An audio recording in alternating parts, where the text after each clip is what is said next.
Hello, welcome on Cinema. I'll show you how to rename the columns. For instance, we have here a column called reference where we usually put the barcodes. You may want to call it barcode. I go to tools, I go to edit, I find a table of parameters.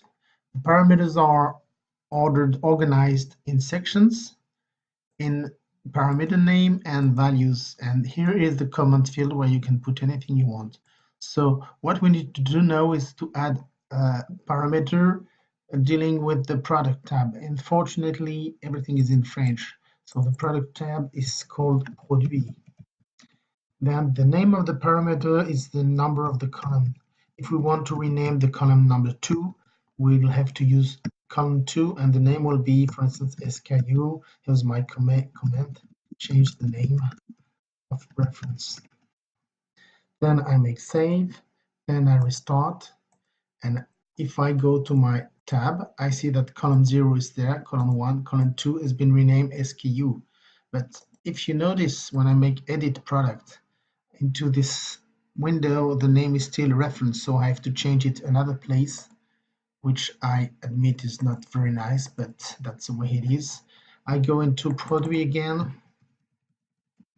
I type ref1 as it is the first name of the reference, as we can have ref1, ref2, ref3, because we can have many fields describing a product, and of course I use the same name. Change again.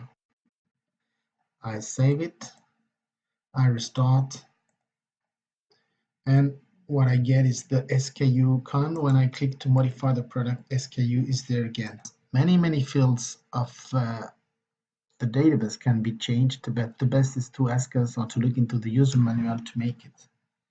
For instance, if I do an operation, this adding a product into the logbook, I will find the same column name reference that I have to rename. In this case, the column is number 0, 1, 2, 3, 4, 5, 6. So I go into tools. This time, what I'm looking for is journal, which stands for logbook in French. It's column 12, SKU. Save and exit. If I restart, I go to the logbook and I find the SKU columns on my product. Everything is okay. Thank you very much and enjoy your simple inventory manager.